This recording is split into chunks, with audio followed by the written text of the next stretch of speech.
नरेंद्र भाई मोदी जी के साथ है और जो कुछ भी हाल के दिनों में चुनाव में टिकट में जो कुछ भी हुआ उसमें निश्चित रूप से मैं ऐसा मानता हूं कि पता नहीं, मुझे भी नहीं समझ में आ रहा है। लोग कहते हैं कि आपका कसूर क्या था या आप जैसे लोगों का जो कट गया उसका कसूर क्या है, मुझे समझ में नहीं आता है।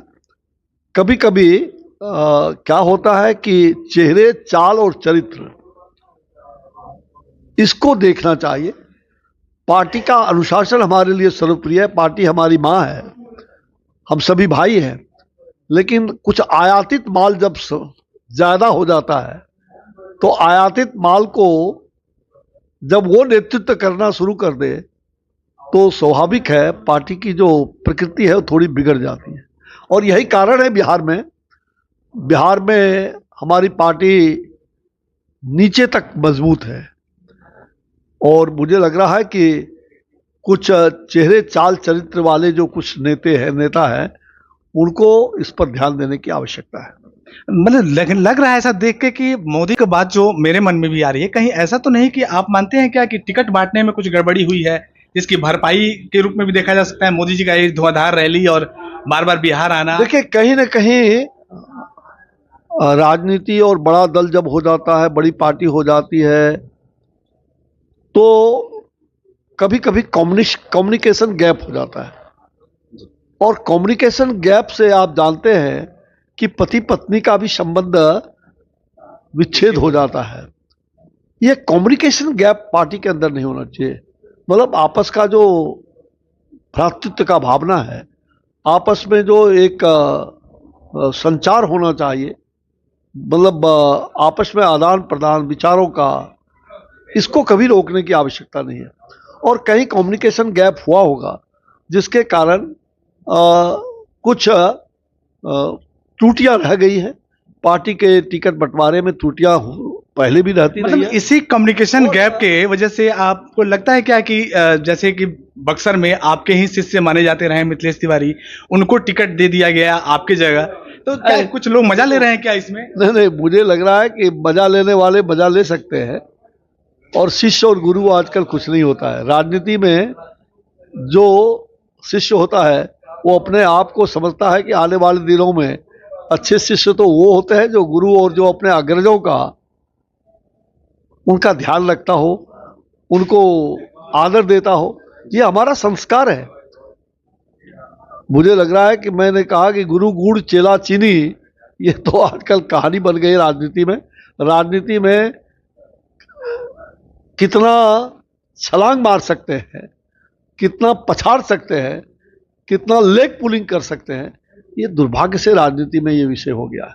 और इसलिए ये बताइए चौबे जी कि बक्सर कब जा रहे हैं आप? सब जगह घूमते, बक्सर क्या कब? भाई देखो, मैं तो सब जगह, मैं बक्सर हमारा जीवन में छूट नहीं सकता है कभी। 7 जन्म भी हम बक्सर के ऋण को नहीं उतार सकते। और बक्सर वासियों ने इतना प्रेम दिया है, इतने काम हमने बक्सर वासियों को मिलके किया है। अब कोई काम तो लगभग बचा ही नहीं, जो बचा हुआ है छिटपुट वो दिखाई पड़ने जा रहा है। और जो काम हमने स्वीकृत कर दिया है वो सीधे आने वाले दिनों में, चाहे वर्ल्ड क्लास स्टेशन हो, मेडिकल कॉलेज हो, शिक्षा के क्षेत्र में हो, यातायात के क्षेत्र में हो, हर क्षेत्र में, किसानों के किसी के क्षेत्र में हो, सारे काम वहाँ। अपने लोगों को आप कैसे समझाएंगे जो चाहते थे कि अश्विनी चौबे हमारा प्रतिनिधित्व करें, अच्छा काम कर रहे हैं, उनमें नाराजगी है? मैंने कोई नाराजगी नहीं, वो जानते हैं। अश्विनी चौबे कभी व्यक्ति के लिए, अपने लिए टिकट कटने से मुझे कभी दुख भी नहीं हुआ। मैं 7 बार चुनाव लड़ा हूँ, पार्टी ने मुझे सब कुछ दिया है, बिना मांगे दिया है। कभी मैं एमएलए, एमपी या टिकट के लिए मैंने हाथ नहीं पसारा कभी आज तक। और मैं गणेश परिक्रमा भी नहीं करता हूँ, ये आप जानते हैं। हम 74 आंदोलन के सिपाही हैं।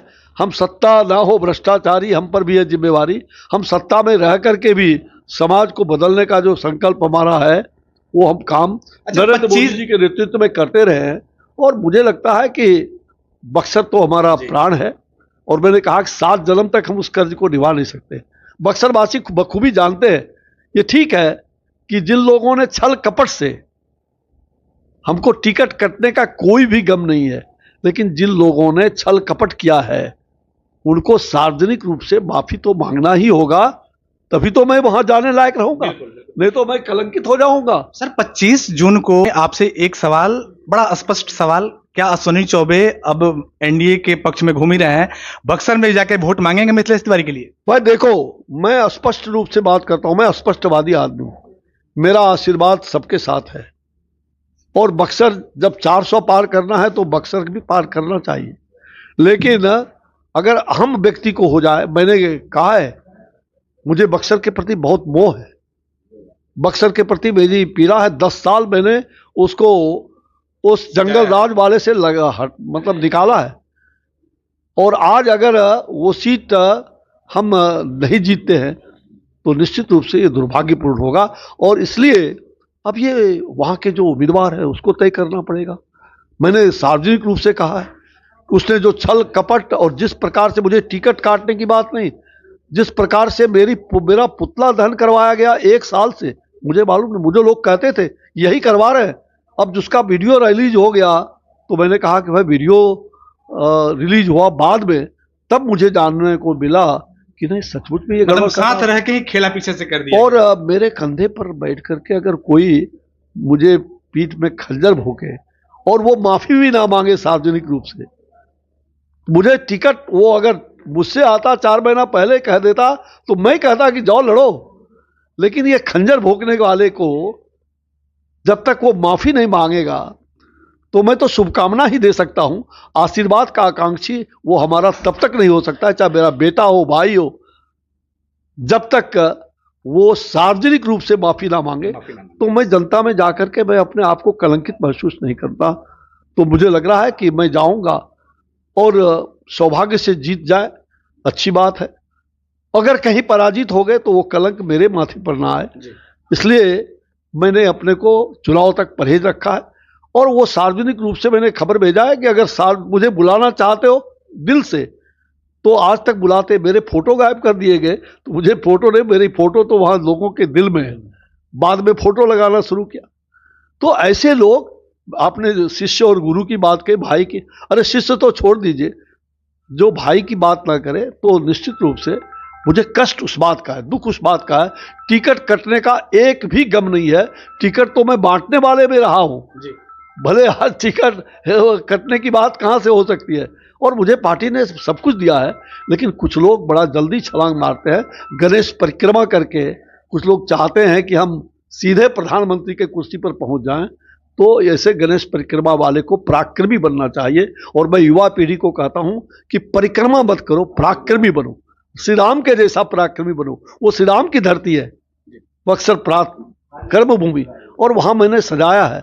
तो निश्चित रूप से मुझे बक्सर, आपने प्रश्न कर दिया कि बक्सर जाएंगे कि नहीं, तो बक्सर तो जरूर जाऊंगा। मैंने कहा 7 जन्म तक उस ऋण को नहीं उतार पाऊंगा जो बक्सर का ऋण है।